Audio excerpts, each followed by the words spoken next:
what did you guys saw there? That's actually burnouts, because those scooters, they have roughly 40 horsepower.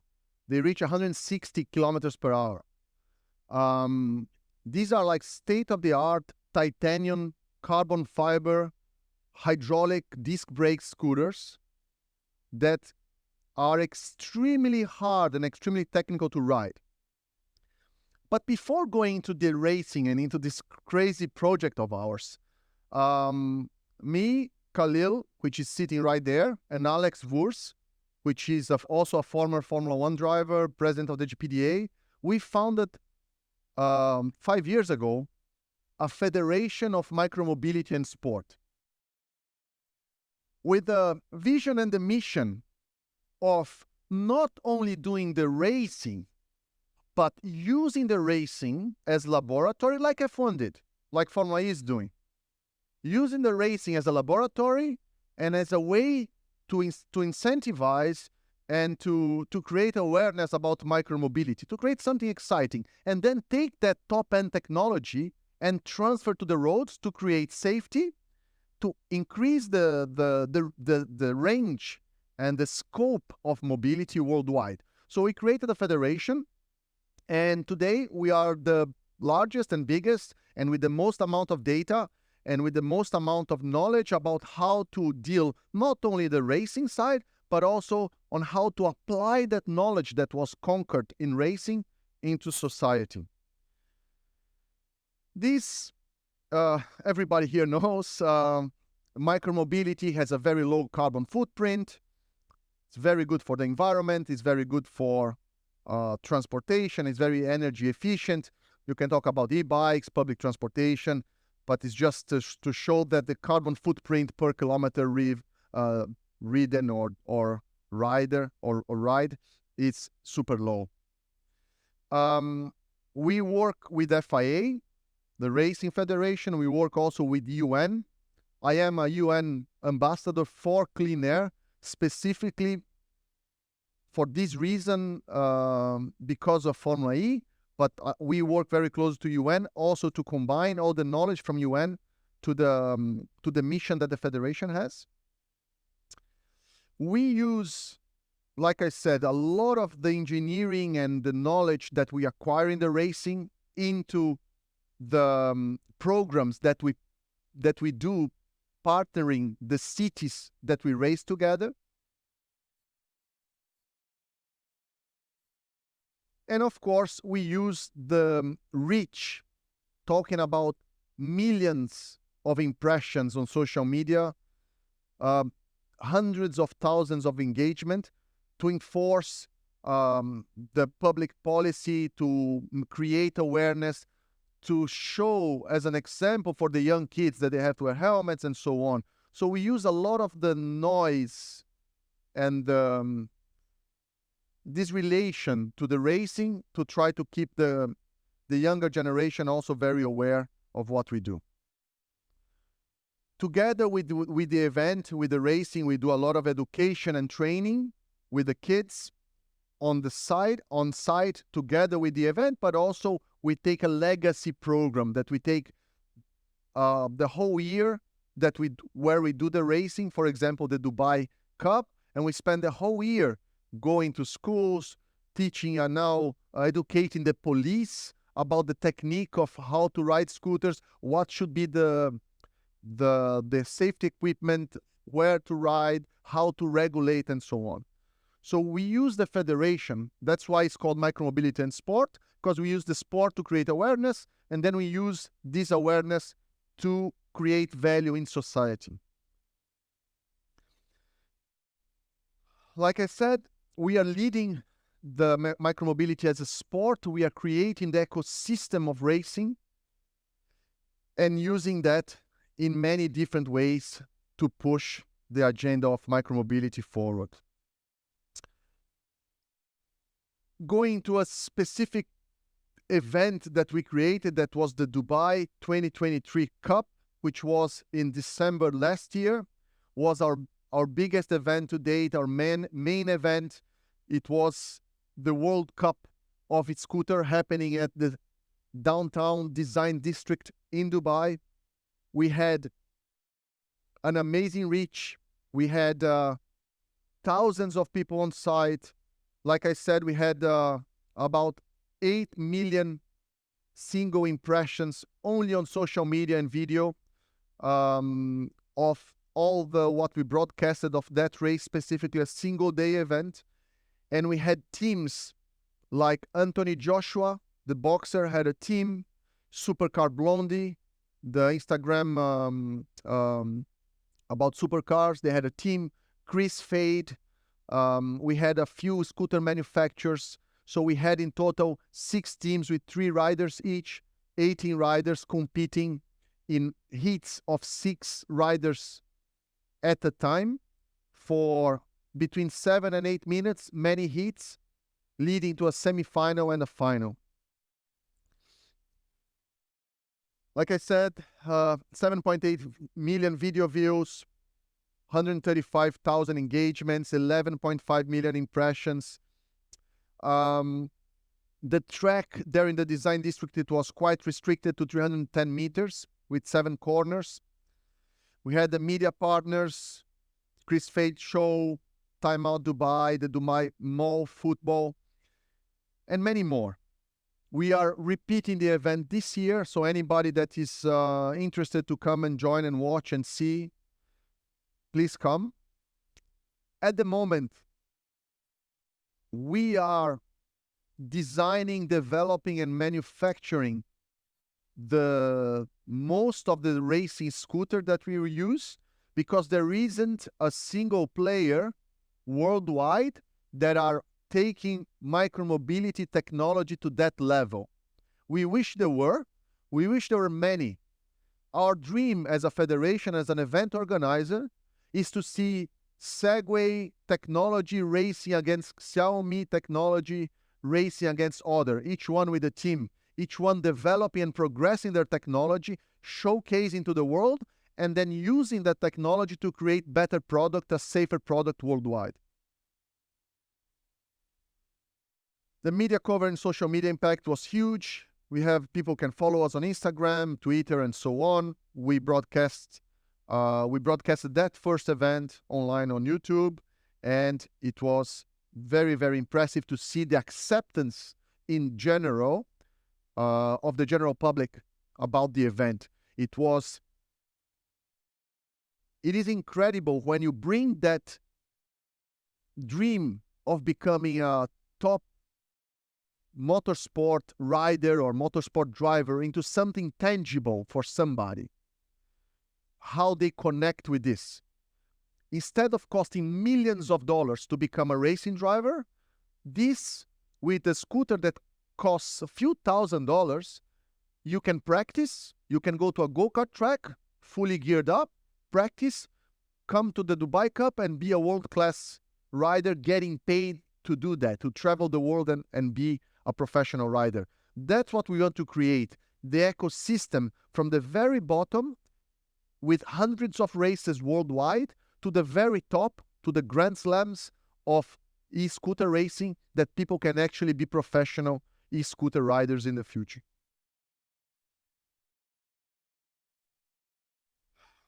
That was the scooter that won the race. It was a Japanese rider. It went to the Museum of the Future.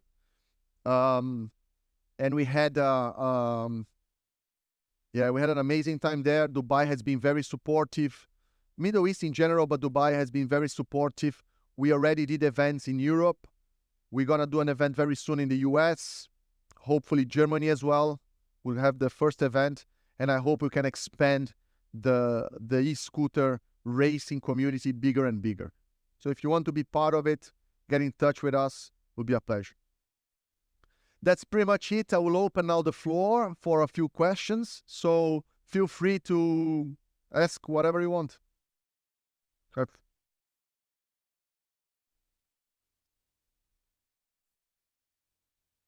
Oh, can you hear me? Okay.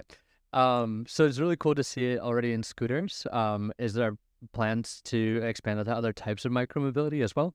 Yes, that's actually a great point. I can announce. Yes, I can announce, right?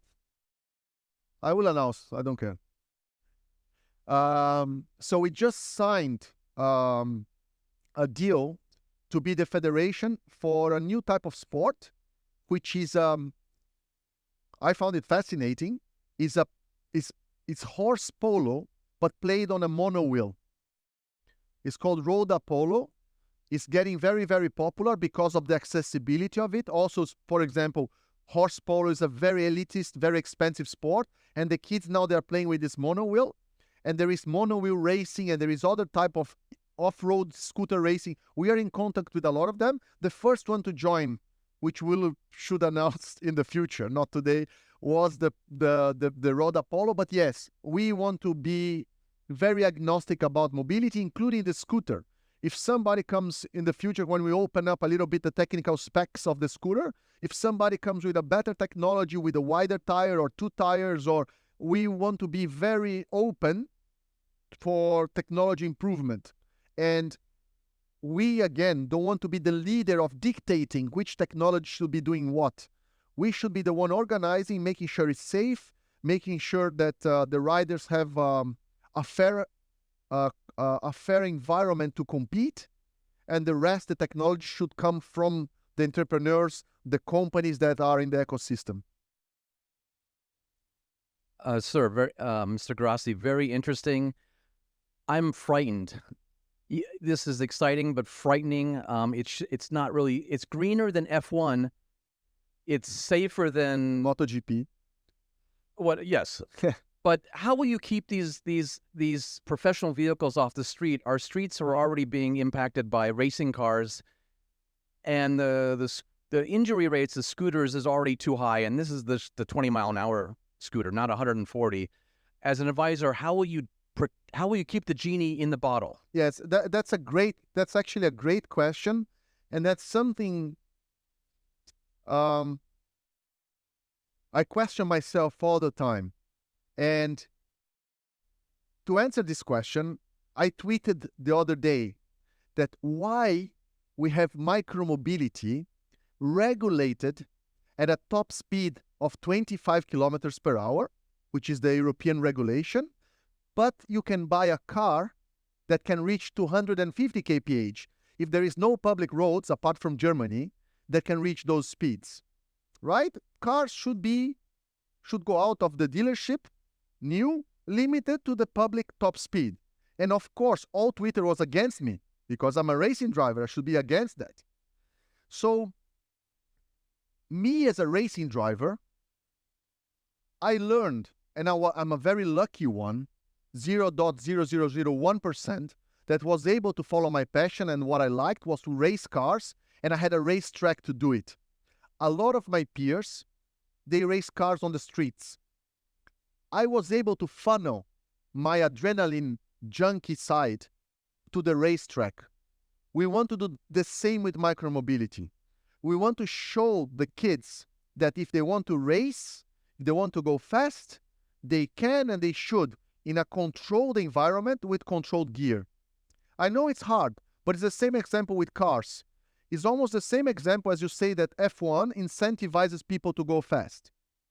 You can argue that, like I just described on the Twitter side, I know it's a hard sell, but what we want is to showcase for the kids that they should use protective gears as their idols. They should if they want to race, they should go and race on the racetrack. This product that we developed are racing scooters.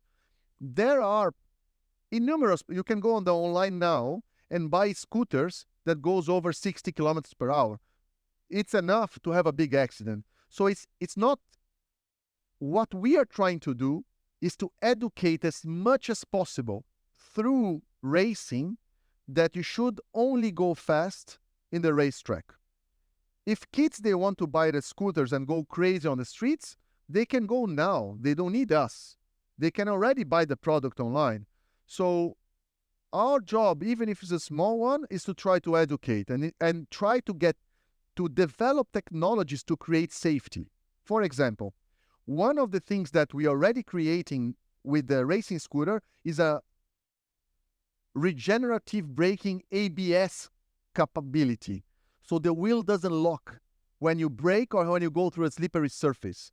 You can actually control the electric motor in such a way that you could actually gain performance on braking without creating extra either cost for the manufacturer or other form of extra cost for the buyer. So it's a mixture of technology and education and data. And that's our aim. That's what we're willing to try to do. It doesn't solve the problem. We hope it gets the problem slightly better.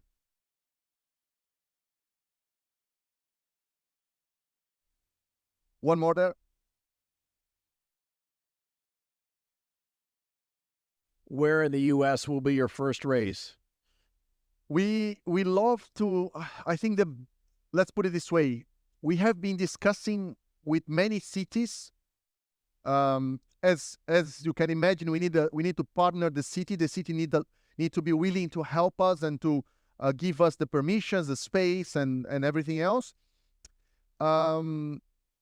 And I think it's more likely on in California, LA, near LA side, somewhere in that area. I think it's where it would be the most likely for us to have our first race.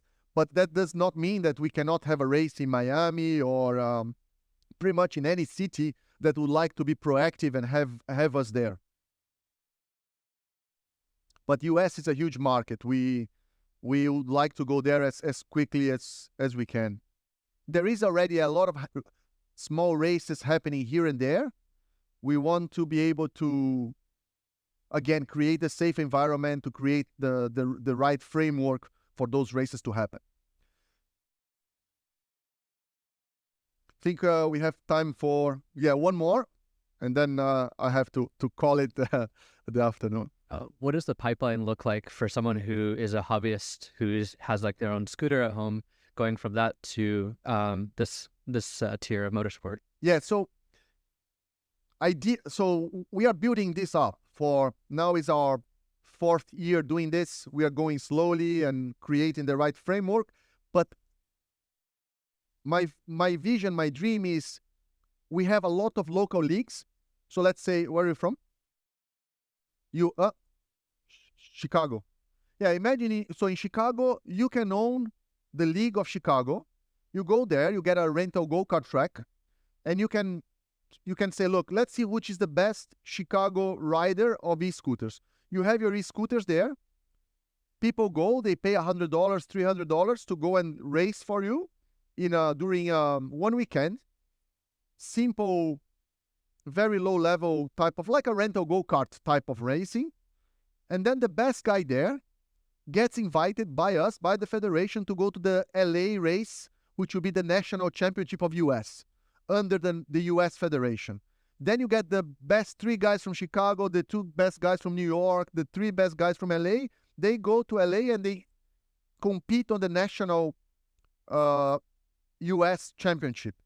And then you pick the best 3 and they go to the Dubai Cup, the World Cup, and they will compete against the best German guys, the Spanish guys, the French guys. But a guy in Chicago with a $2,000 e-scooter that practice on his country, on his, let's say, parking lot, can go there, win your race, go to LA for free or few hundred, the plane ticket and transportation of the scooter, a few, maybe 1,000, 2,000, go there, win that race, go to Dubai, win the main event, and eventually get hundreds of thousands of dollars in sponsorship prize money and become world famous and be invited to all of other events. So imagine an ecosystem like this worldwide with all these small races happening, that people can go from the very bottom to the very top, spending nothing more than a few $1,000s or a few tens of thousands, compared to tens of millions that you need to spend to do motorsport. And if you ride it with the protective gear in a racetrack, you see how fun it is and how difficult physically it is. I did it. I'm very bad at it. And it's more physical than driving a Formula 1 car. And I can say because I did both. So hopefully we can get this sport going and get the ecosystem growth. Thank you very much for your time.